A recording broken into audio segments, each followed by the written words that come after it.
అందరికీ నమస్తే అండి. ఒక కీలకమైన అప్డేటు, కాకినాడ రేషన్ బియ్యం అక్రమ తరలింపు వ్యవహారం ఉంది కదా. సో దాని మీద 3 రోజుల కిందట పవన్ కళ్యాణ్ గారు నేరుగా షిప్ యార్డ్కి వెళ్ళి సీజ్ ద షిప్ అన్నారు. ఆ డైలాగు దేశవ్యాప్తంగా సంచలనం సృష్టించింది. కాకినాడలో జరుగుతున్న అక్రమ రేషన్ బియ్యం తరలింపు వ్యవహారం దేశవ్యాప్తంగా సంచలనం సృష్టించింది. జాతీయ స్థాయిలో ఒక పెద్ద అంశంగా మారింది.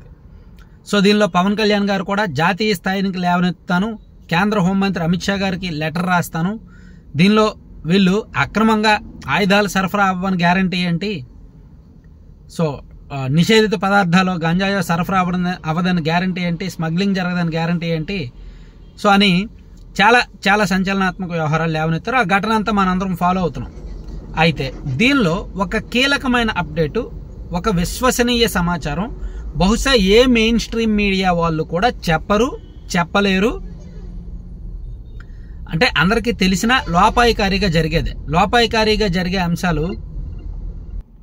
దీనిలో అత్యంత విశ్వసనీయ సమాచారం 3 అంశాలు మనం ఇక్కడ ప్రస్తావించాలి. కీలకమైన అంశాలు 3 ఏం జరుగుతున్నాయి అంటే, తాజాగా అక్కడ ఏం జరుగుతుందంటే, ఫస్ట్ పాయింట్ ఏంటంటే వాళ్ళు స్ట్రైక్కి వెళ్ళాలని రెడీగా ఉన్నారు. రైస్ ఎక్స్పోర్టర్సు ప్లస్ అక్కడ కార్మికులు, దీన్నే నమ్ముకొని ఉన్న దాదాపుగా 10-15 వేల మంది కార్మికులు స్ట్రైక్కి వెళ్ళాలని రెడీగా ఉన్నారు. అప్పుడే తొందరపడి కామెంట్ చేయొద్దు, పూర్తిగా చూసిన తర్వాత కామెంట్ చేయండి. అది పాయింట్ నెంబర్ 1. వాళ్ళు స్ట్రైక్కి వెళ్ళడానికి రెడీ అవుతున్నారు. అక్కడ ఉన్న వామపక్ష పార్టీల మద్దతు తీసుకొని అవసరమైతే ప్రభుత్వ పెద్దలకు వాళ్ళే లేఖ రాసి పీడిఎస్ రైస్ అక్రమంగా వెళ్లకుండా మేము చూసుకుంటాము, నాన్ పీడిఎస్ మాత్రమే మేము తరలిస్తాము, సో అంతా లీగల్గా చేసుకుంటాము, మాకు అనుమతి ఇవ్వండి, మమ్మల్ని ఏమీ ఇబ్బంది పెట్టొద్దని ఒక లేఖ రాసి, అంటే ఏదో వాళ్ళ ప్రయత్నం వాళ్ళు చేస్తున్నారు. అది పాయింట్ నెంబర్ 1. రెండోది, ప్రభుత్వ పెద్దలతో కాంప్రమైజ్కి వెళ్తున్నారు. ఒక పెద్ద భారీ ఆఫర్, టన్నుకి 500 కమిషన్. ఎన్ని టన్నులు వెళ్తే అన్ని 500. రోజుకి 1000 టన్నులు వెళ్ళాయి అనుకోండి, 1000 టన్నులు ఇంటూ 500. రోజుకి 10,000 టన్నులు వెళ్ళాయి అనుకోండి, 10,000 టన్నులు ఇంటూ 500 కమిషన్ ఇవ్వడానికి రెడీ అవుతున్నారు. ఆ కమిషన్ ఎవరికి ఇస్తారు అనేది ఎవరి నిర్ణయానికి వాళ్ళకు వదిలేస్తున్నా. ప్రస్తుతానికి సంప్రదింపులు, చర్చలు జరుగుతున్నాయి. దీనిలో బీజేపీ పెద్దలను కూడా రంగంలోకి దించారు. ప్రభుత్వంలో ఉన్న 3 పార్టీల యొక్క పెద్దలతో సంప్రదింపులు జరుగుతున్నాయి. అది ఇల్లీగల్గా మేము కమిషన్ లాగా ఇస్తాం, మీరేమైనా చేసుకోండి, మా జోలికి రావద్దు, మమ్మల్ని ప్రశాంతంగా మా వ్యాపారం మాకు చేసుకొనివ్వండి.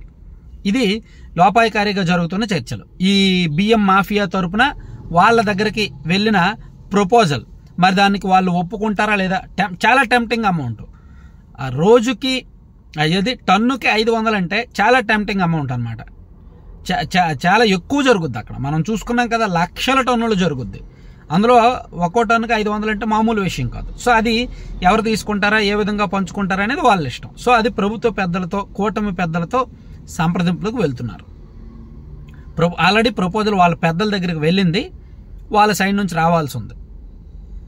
ఇక మరొకటి, మూడోది ఏంటంటే, పిఠాపురం నియోజకవర్గంలో బహుశా ఆ లోకల్ వాళ్ళకి తెలుసు, నాన్ లోకల్ వాళ్ళకి ఎవ్వరికి తెలియని అంశం, పిఠాపురం నియోజకవర్గంలోని గొల్లప్రోలు మండలంలో దాదాపుగా ఒక 6 విలేజెస్, 6 గ్రామాల్లో కంప్లీట్గా వాళ్ళు ఈ వ్యాపారాన్ని నమ్ముకునే ఉన్నారు. ఇప్పుడు కాకినాడ పక్కనే పిఠాపురం ఉంటుంది, కాకినాడకి పిఠాపురంకి 10-15 కిలోమీటర్ల తేడా.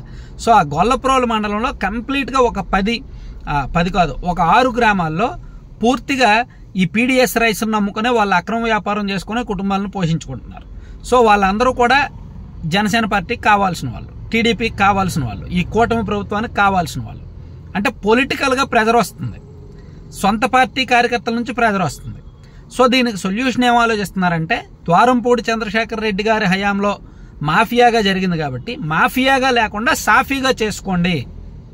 గత ప్రభుత్వం పూర్తిగా కంప్లీట్గా అక్రమ బియ్యాన్ని, అక్రమ రేషన్ని మాఫియాగా మార్చేశారు, మరీ అక్రమ దందాలు నడిపించారు.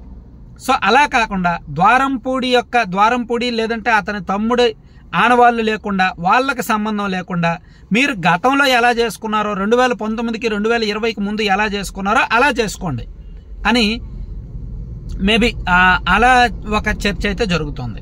సో ఇది రేషన్ బియ్యం, కాకినాడ రేషన్ బియ్యంకి సంబంధించి అంతర్గతంగా జరుగుతున్న అప్డేట్స్. ఇవన్నీ కూడా ఇంటర్నల్ అప్డేట్స్ మాత్రమే. నేను దయచేసి అన్యదా భావించొద్దు, నేను ఎవరిని పొగడలేను, ఎవరిని కావాలని తిట్టలేను. అక్కడ ఏం జరుగుతుందో అది మాత్రమే ప్రజెంట్ చేస్తా.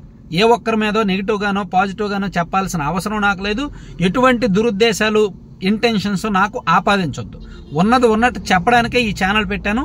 ఉన్నది ఉన్నట్టు చెప్పేస్తాను, ఏం జరిగితే అది చెప్పేస్తాను. సో ఇప్పుడు కాకినాడ రైస్ విషయంలో జరుగుతున్నవి ఈ 3. ఇందులో టన్నుకి 500 కమిషన్కి మేబీ టెంప్ట్ అయ్యి ఒప్పుకునే అవకాశాలే ఉన్నాయి. ఎందుకంటే ఎంతకాలం ఆపుతారు, ఎంతనో ఆపుతారు? ఆపలేరు, ఇంపాసిబుల్.